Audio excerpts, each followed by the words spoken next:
नमस्कार दोस्तों, आज की कहानी है माइका। बच्चों की अलमारी ठीक करते करते टाइम का पता ही नहीं चला। बाबूजी की चाय का टाइम हो रहा था। माँ जी कुछ दिनों के लिए अपनी बहन से मिलने गई हुई थी, नहीं तो शाम की चाय वे दोनों अपने आप ही बनाकर पी लेते थे।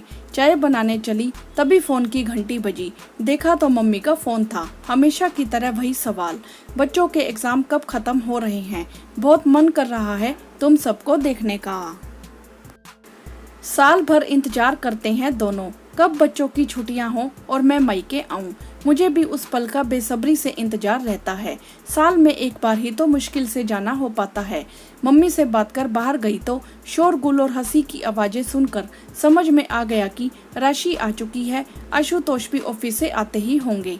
जल्दी से चाय नाश्ते की तैयारी कर देती हूँ, सोचकर रसोई में आ गई प्रिया। चाय के साथ कुछ बनाने का सोच रही थी कि आशुतोष गर्मा गर्म समोसे लेकर आ गए। शायद राशि ने उन्हें फोन कर दिया होगा। उसे हमारे घर के पास वाले हलवाई के समोसे बहुत पसंद हैं। राशि मेरी छोटी नंद जो इसी शहर में रहती है, अक्सर ऑफिस से सीधे यहीं आ जाती है। शादी को अभी 2.5 साल ही हुआ है, बाल बच्चे अभी है नहीं। एक आज्ञाकारी पति है मयंक, उसे भी फोन करके बुला लेती है। फिर दोनों डिनर करके अपने घर चले जाते हैं। सबको चाय नाश्ता देने के बाद मैं बच्चों का होमवर्क कराने लगी। उसके बाद डिनर भी तो मुझे ही बनाना था। तभी राशि और आशुतोष की बातें कानों में पड़ी। भैया जबरदस्त प्लान है मेरे पास। इन गर्मियों में हम सब हिमाचल चलते हैं, पहले शिमला फिर मनाली, आसपास की सारी जगह घूमेंगे। कम से कम 10 दिन तो लग ही जाएंगे। आप कहो तो बुकिंग करा लेती हूँ, मेरी फ्रेंड की ट्रैवल एजेंसी है, सस्ते में टिकट हो जाएंगे। पलक और अर्जुन की भी छुट्टियाँ होंगी। सच में बहुत मजा आएगा। मजा तो आएगा, पर अपनी भाभी से पूछ लेना उसका क्या प्लान है, वह तो हर बार अपने मायके जाती है ना, आशुतोष ने जवाब दिया। अरे मायके का क्या, हर साल तो जाती ही हैं, इस बार नहीं जाएंगी तो क्या हो जाएगा। वैसे भी लाइट तक तो ठीक से आती नहीं वहाँ, बेचारे बच्चे भी परेशान हो जाते होंगे। फिर कहाँ मनाली और कहाँ भाभी का कस्बा।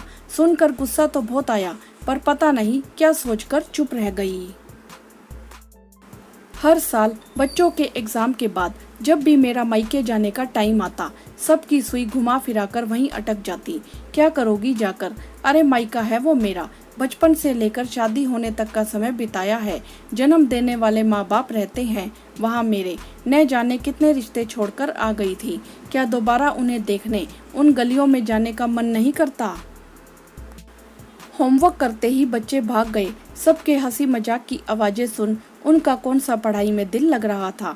मैं फटाफट खाना बनाने में लग गई। तभी प्रिया भाभी थोड़ा हमारे पास भी आकर बैठिए, मैं तो जब भी आता हूँ आप किचन में घुस जाती हैं।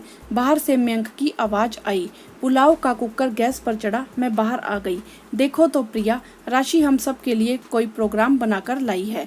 अच्छा, कौन सा प्रोग्राम, मैंने अनजान बनते हुए कहा।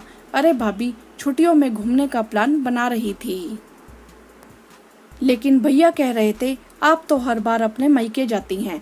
वैसे भाभी, छुट्टियों में तो किसी ऐसी जगह पर जाना चाहिए जहां थोड़ा सुकून मिल सके।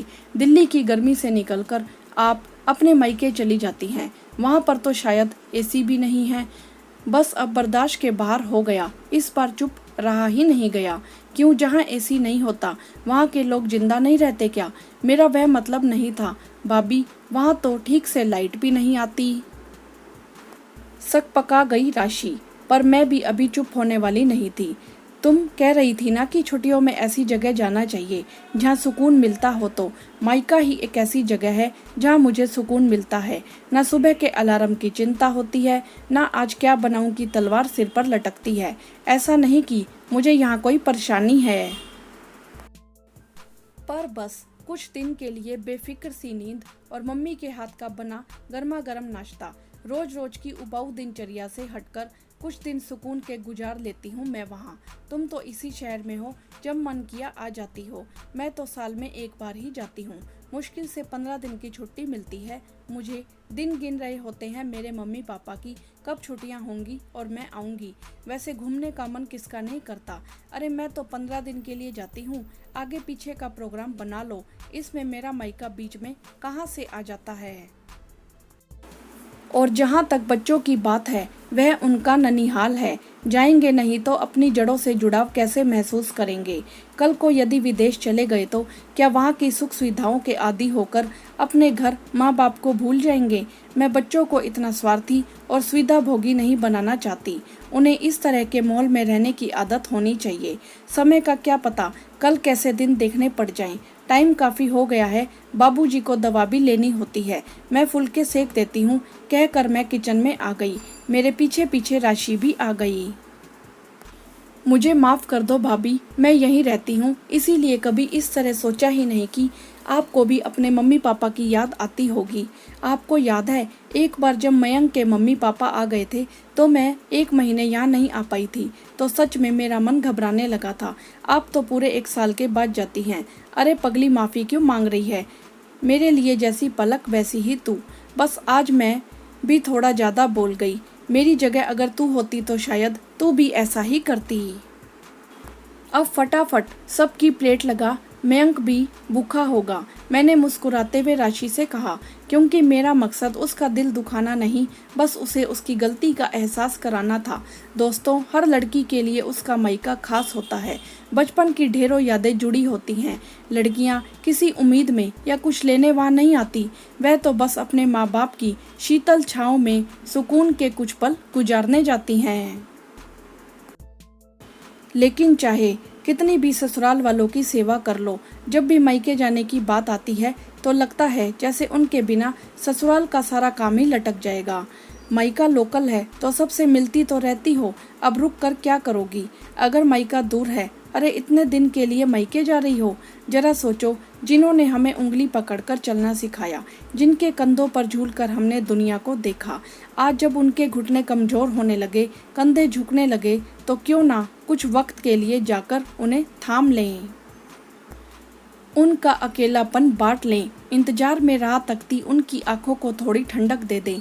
क्या पता कितने दिन की है उनके स्नेह की छाव, क्योंकि मायका मायका ही होता है, चाहे वह अमीर हो या गरीब, शहर में हो या गांव में, हर लड़की के लिए प्यारा होता है। हाँ तो दोस्तों, आपकी इस विषय में क्या राय है, आप हमें कमेंट करके जरूर बताएं। वीडियो को लाइक करें, शेयर करें और चैनल को सब्सक्राइब भी करें। धन्यवाद।